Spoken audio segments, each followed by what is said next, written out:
ఈ మధ్య కాలంలో చాలా వరకు చదువుకున్న వాళ్ళు చదువుకోలేని వాళ్ళు అందరూ బాబాల్ని నమ్ముతున్నారు. సో అది ఎంతవరకు కరెక్ట్ అంటారు? అసలు బాబాల్ని ఎందుకు నమ్ముతున్నారు అంటారు?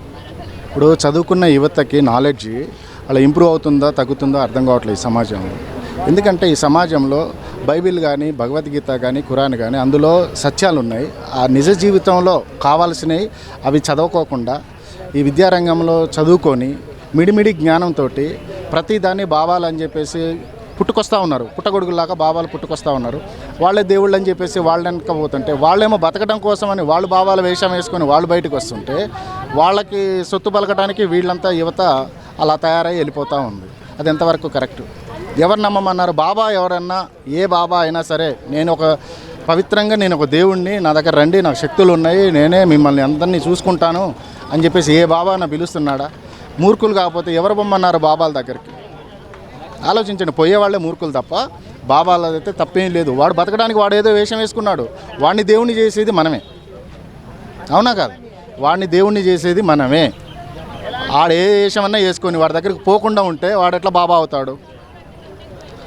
వాడిని బాబాలాగా వాడికి పైకి తీసుకొచ్చేది మనమే. వాడు చేసే చిన్న చిన్న పొరపాట్లకి భూతద్దంలో చూపించేసి వాళ్ళని మళ్ళీ తిట్టేది మనమే.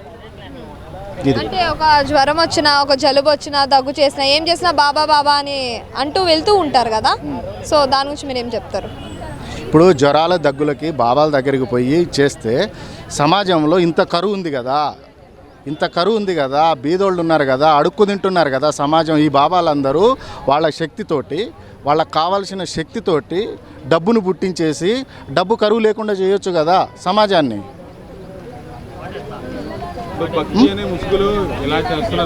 వాళ్ళు వ్యాపారం చేసుకుంటున్నారు.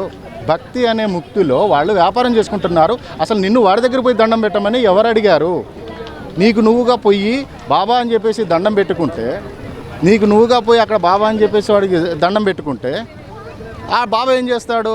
భక్తుడు అని చెప్పి దగ్గరికి తీసుకుంటాడు. వాడికి కావాల్సిన వ్యాపారం వాడు చేసుకుంటాడు. నిన్ను నమ్మి నేను దేవుణ్ణి నా అక్కడికి రా అని ఏ బాబా పిలవాడు ఎవరికి కూడా. ఇక్కడ పోయేది మనమే. ఆ పోయే వాళ్ళు కూడా ఎవరు ఉంటారు తెలుసా? ఇక్కడ కూటికి లేని వాళ్ళు, డబ్బుకు ఆశపడే వాళ్ళు, పని దొరక్క తిరిగే వాళ్ళందరూ బాబాల దగ్గరికి చేరి వాళ్ళని హైలైట్ చేస్తారు, వ్యాపారం చేస్తున్నారు. ఇప్పుడు దగ్గు జలుబు గురించి మీరు అడిగారు కదా. ఈ చిన్న చిన్న రోగాలు వస్తుంటే బాబాల దగ్గరికి పోతే ఏమవుతాయంటే హాస్పిటల్ అన్నీ క్లోజ్ చేసుకోవచ్చు కదా. హాస్పిటల్ అవసరమే లేదు కదా.